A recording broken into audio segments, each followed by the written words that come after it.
आज जिसके बारे में बात कर रहा हूं उसका नाम है टीपू सुल्तान।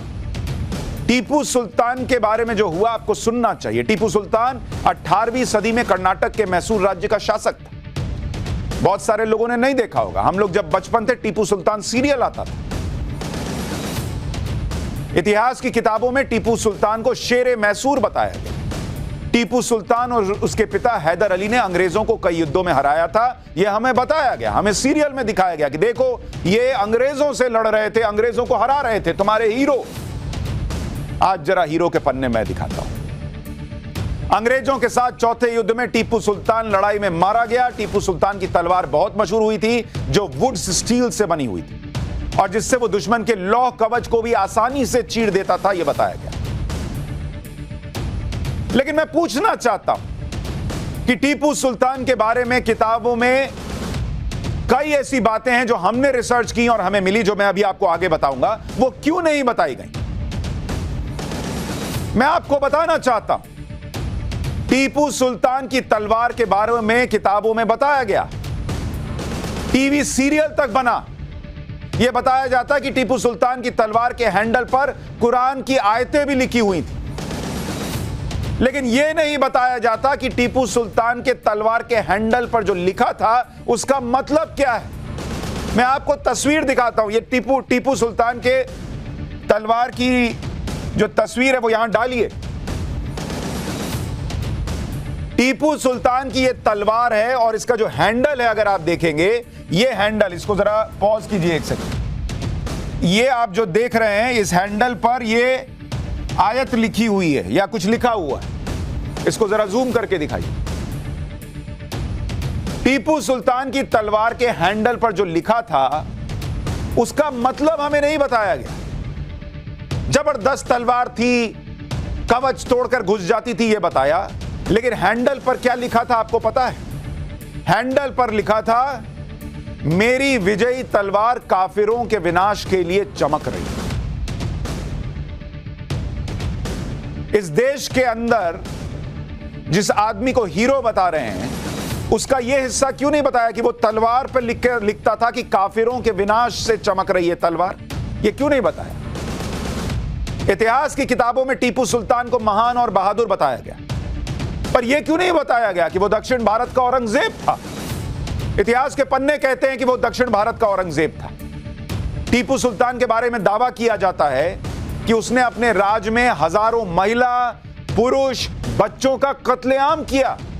जिन्होंने ये बातें बताई उनके बारे में उन्होंने जो लिखा वो क्यों नहीं बताया गया? और इतना ही नहीं, अत्याचार ही नहीं किया, फिर उन्हें गुलाम बनाया। टीपू सुल्तान ने सैकड़ों हिंदू मंदिरों को ध्वस्त किया और मैंगलोर, कुर्ग, कोयंबटूर, केरल जैसी जगहों पर हजारों लोगों का धर्मांतरण किया, यह दावा किया जाता है। यह क्यों नहीं पढ़ाया गया हमें? सीरियल में क्यों नहीं दिखाया? टीपू सुल्तान ने न सिर्फ हिंदुओं बल्कि ईसाइयों पर भी अत्याचार किए, यह दावा करने वाले इतिहासकारों के पन्ने क्यों नहीं पढ़ाए गए? उसने चर्च नष्ट किए, जलाए, उनका धर्मांतरण किया, यह कहां चला गया? सीरियल बनाने वालों को नजर नहीं आया कि यह भी तो दिख रहा है कहीं कहीं? टीपू सुल्तान का यह क्रूर चेहरा किताबों में नहीं बताया जाता। क्यों? तभी तो प्रधानमंत्री कह रहे हैं कि साजिशन। इतिहास के पन्ने जो पढ़ाए गए हैं उसमें साजिश की बू आती है। टीपू सुल्तान ने 1788 में कर्नाटक के कोडागु यानी तब के कुर्ग पर हमला किया था। टीपू की सेना ने कोडागु में कई कस्बों और गांवों को तबाह कर दिया था। कुशालपुरा, ताल कावेरी और मदिकेरी गांव पूरी तरह से उजाड़ दिए थे। 40,000 हिंदुओं को जबरन मुसलमान बनाया। इन गांवों में 7,000 मुस्लिम परिवारों को बसाया गया था। यह क्यों नहीं बताया? अच्छा नहीं लग रहा था बताते हुए? तो जब यह अच्छा नहीं लग रहा था बताते हुए, तो उसको हीरो बनाकर उसका सीरियल क्या बना के दिखा रहे थे भाई? इसी तरह से टीपू सुल्तान ने कालीकट के मालाबार में भी सेना भेजी थी। मालाबार में 7,000 ब्राह्मणों समेत कई हिंदू परिवार रहते थे। टीपू सुल्तान ने 2,000 ब्राह्मणों का कत्ल करवा दिया, यह दावा किया जाता है। सैकड़ों हिंदुओं का जबरन धर्मांतरण करवाया। कई हिंदुओं ने जंगलों में भागकर अपनी जान बचाई थी। और हमारे यहां लोग सुबह सुबह पूजा पाठ करके टीपू सुल्तान लगाना, जरा देखें सीरियल। क्या बॉस, ये सब नहीं दिखा आपको? हमारी रिसर्च टीम को दिखा, आपको नहीं दिखा? कालीकट में टीपू सुल्तान की सेना के अत्याचार के बारे में पुर्तगाली यात्री फादर बार्थोलोम्यू ने अपनी किताब the voyage to the East Indies में लिखा है कि 30,000 बर्बर सैनिकों के दल ने रास्ते में जो मिला उसे मार डाला। सैनिकों के साथ एक हाथी पर सवार टीपू सुल्तान भी चल रहा था। उसके पीछे 30,000 सैनिकों का एक और दल था। कालीकट में ज्यादातर पुरुषों और महिलाओं को फांसी पर लटका दिया गया। फांसी पर लटका देने वाले का बैठ के सीरियल देख रहे थे। लगाना जरा, एंटीना घुमाना जरा, साफ नहीं दिख रहा टीपू सुल्तान। साफ तो आज दिख रहा है जब मैं दिखाऊंगा। मासूम बच्चों को उनकी मांओं के गले से बांधकर फांसी पर लटकाया गया, यह लिख रहा है एक भाई। ये पन्ने क्यों नहीं बताए? हिंदुओं और ईसाइयों को कपड़े उतारकर हाथियों के पैरों से बांध दिया गया था और हाथियों को तब तक घुमाया गया जब तक लोगों के शरीर के टुकड़े टुकड़े नहीं हो गए। यह भी तो टीपू सुल्तान ही था ना। उस वक्त के एक जर्मन यात्री गंटेस्ट ने भी कालीकट में टीपू के अत्याचारों के बारे में बताया था। 1788 में टीपू सुल्तान 60,000 की सेना लेकर कालीकट आया और उसने सब तबाह कर दिया। जिस तरह के अत्याचार टीपू सुल्तान की सेना ने किए उसके बारे में बताना भी मुश्किल है, भाई लिख रहे हैं जर्मन यात्री उस वक्त। ऐसे ही दक्षिण का औरंगजेब, यह नाम नहीं दिया जाता कई जगहों। 1964 में लाहौर के पाकिस्तान एडमिनिस्ट्रेटिव स्टाफ कॉलेज से लाइफ ऑफ टीपू सुल्तान के नाम से एक किताब प्रकाशित हुई। अच्छा, कई लोग सोच रहे होंगे इन किताबों में लिखा है ये वो, ये सही है नहीं है। भाई जो दूसरा पढ़ा वो भी किताबों से ही पढ़ा ना, तो वो वाला सही था और ये नहीं सही था। ये लिखने वाले सब गलत और वो लिखने वाले सब सही। और टीपू सुल्तान ने अपनी चिट्ठियों में क्या लिखा वो भी आगे बताऊंगा। अभी रुकिए, अभी तो वो चिट्ठियां लगाऊंगा। तो जो किताब आपको बता रहा हूं, लाइफ ऑफ टीपू सुल्तान, इसमें लिखा है कि टीपू सुल्तान ने मालाबार के इलाके में 1 लाख से ज्यादा हिंदुओं और 70,000 से ज्यादा ईसाइयों को कन्वर्ट किया, उनका जबरन धर्मांतरण किया और गोमांस खाने पर मजबूर किया। ऐसे लोगों के पास अब इस्लाम में रहने के अलावा कोई चारा नहीं रह गया था। बाद में इन्होंने अपने बच्चों को इस्लाम की शिक्षा देना शुरू किया। धर्मांतरण के लिए टीपू की इच्छा सिर्फ मालाबार इलाके तक सीमित नहीं थी, उसने इसे कोयंबटूर तक फैलाया। लाइफ ऑफ टीपू में लिखा है। टीपू सुल्तान के बारे में इतिहासकारों ने तो लिखा ही है। खुद टीपू सुल्तान ने अपने मातहतों को लेटर लिखकर मालाबार में कत्लेआम और धर्मांतरण का जिक्र किया था। टीपू सुल्तान ने सईद अब्दुल दुलाई और उसके अधिकारी बदरूज जमा खान को एक चिट्ठी लिखी। उस चिट्ठी में क्या लिखा आपको पता है? टीपू सुल्तान खुद लिख रहा है कि अल्लाह की रहमत से कालीकट में लगभग सभी हिंदुओं को मुसलमान बना दिया गया। केवल कोचीन राज्य की सीमाओं पर कुछ लोग बचे हैं जिनका धर्मांतरण नहीं हुआ है। मैं बहुत जल्दी उनका भी धर्मांतरण कराने के लिए संकल्पित हूं। इस लक्ष्य को हासिल करना मैं जिहाद मानता हूं। आपके 2 पत्र मिले जिसमें आपने 135 हिंदू बंदियों के खतना करवाने के बारे में बताया, जो एकदम सही है। हाल ही में मालाबार में एक शानदार जीत मिली जहां हमने 4 लाख हिंदुओं को इस्लाम कबूल करवाया है।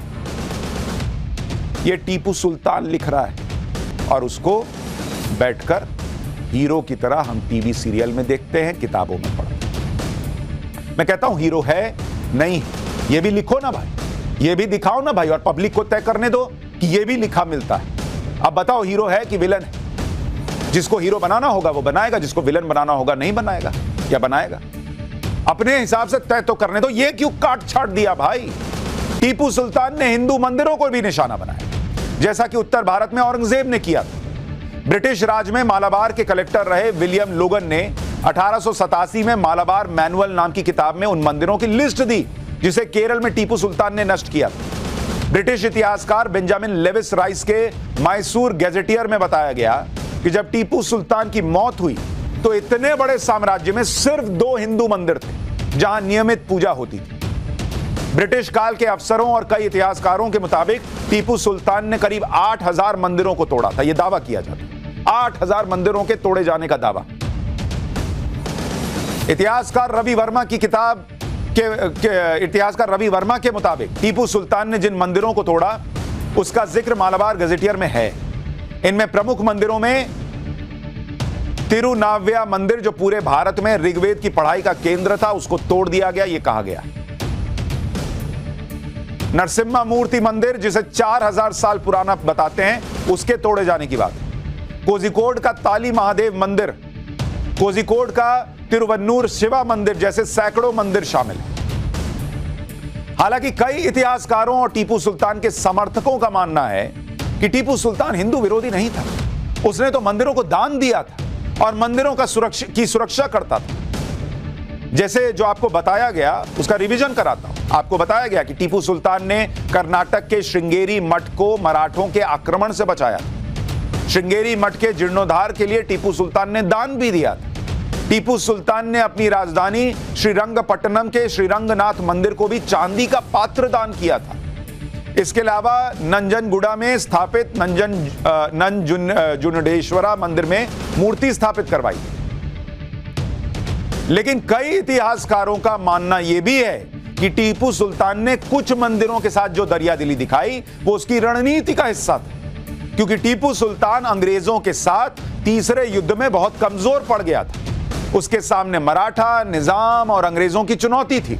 हिंदू बहुल प्रजा को खुश करने और मराठा आक्रमण से खुद को बचाने के लिए टीपू सुल्तान ने इस तरह की नीति को बाद में अपनाया, ये कई इतिहासकार दावा करते। तो इस दावे को भी तो बताना था, क्योंकि ये वही टीपू सुल्तान है जिसके बारे में इतिहासकार के.एम. पणिक्कर ने लिखा है कि जब केरल के एक राजवंश चिराकल राजाओं ने एक मंदिर को ध्वस्त न करने के लिए टीपू सुल्तान को सोना और चांदी देने का ऑफर दिया, तो टीपू सुल्तान ने यह कहा कि तुम पूरी दुनिया भी मुझे दे दो तो मैं हिंदू मंदिर को ध्वस्त करने से खुद को नहीं रोकूंगा। पूरी दुनिया की दौलत दे दो तब भी हिंदू मंदिर को ध्वस्त करने से नहीं रोकूंगा, ये इतिहासकार लिख रहे हैं। और सिर्फ कुछ मंदिरों के लिए जो किया वो बताकर यह बता दिया गया कि अरे यहां हिंदू लेके चलता था भाई। और ये पिछला सारा जो बता रहे हैं, ये जो लिखा हुआ, ये क्या है? टीपू सुल्तान ने अपनी राजधानी श्रीरंगपट्टनम में एक जामा मस्जिद बनवाई थी। मस्जिद बनाने के लिए मंदिर को तोड़ा गया था। 1935 के आर्कियोलॉजिकल सर्वे की रिपोर्ट में इस बात का जिक्र है। इस रिपोर्ट में लिखा है कि टीपू सुल्तान ने आंजनेय मंदिर को तोड़कर उसकी जगह जामा मस्जिद बनाने का आदेश दिया, जिसके बाद आंजनेय मंदिर को तोड़ा गया और मंदिर में रखी देवी देवताओं की मूर्तियों को तोड़कर उससे जमीन को समतल किया गया। ये बातें सुनकर आपको याद आ रहा है जब मैं औरंगजेब का इतिहास बता रहा था तो क्या बातें आई थी? ऐसी चीजें सुनी थी आपने तब? औरंगजेब और टीपू सुल्तान का कनेक्ट जो लोग कहते हैं दक्षिण का औरंगजेब, समझ में आ रहा है। और उस जमीन पर जामा मस्जिद का निर्माण किया गया। इस मस्जिद में एक मदरसा संचालित होता है, जिसके बारे में 2004 में एएसआई का एक पत्र सामने आया था, जिसमें एएसआई ने मदरसे को अवैध कहा था। टीपू सुल्तान के अत्याचार सिर्फ हिंदुओं तक सीमित नहीं थे। टीपू सुल्तान ने ईसाइयों का भी जबरन धर्मांतरण करवाया और कई चर्च भी तोड़े। 1820 से 1827 तक मद्रास के गवर्नर रहे मेजर जनरल थॉमस मुनरो ने लिखा कि टीपू सुल्तान ने कर्नाटक में 27 कैथोलिक चर्च गिराने का आदेश दिया। मैंगलोर में 60,000 ईसाइयों को गिरफ्तार कर लिया था।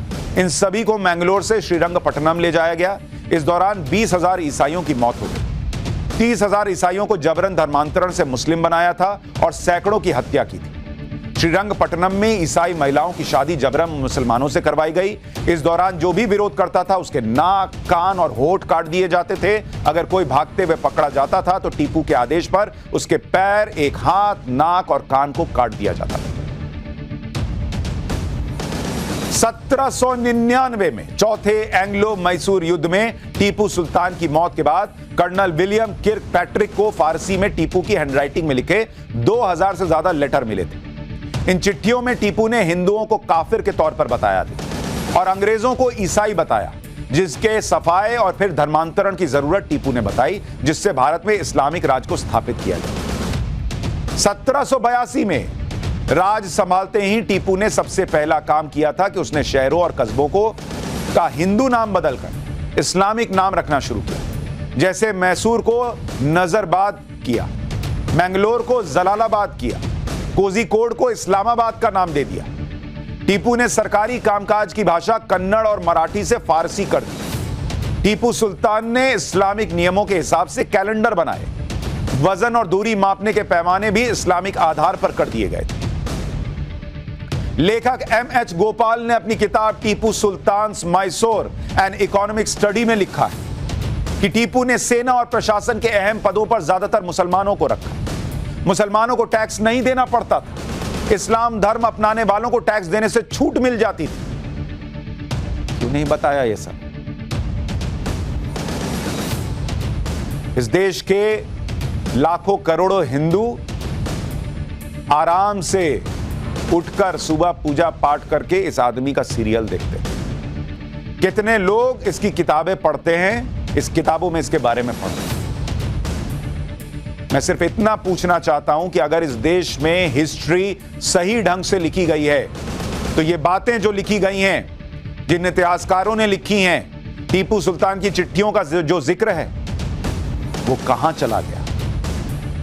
सोचिएगा, पूछिएगा। और इसलिए कहता हूं, पाठशाला में हिस्ट्री ठीक से पढ़ाने का कार्यक्रम कर रहे हैं। जो छुपाया गया वो भी बता रहे हैं, जो मिटाया गया वो भी ला रहे हैं। इसलिए पढ़िए भी, देखिए भी और दिखाइए भी।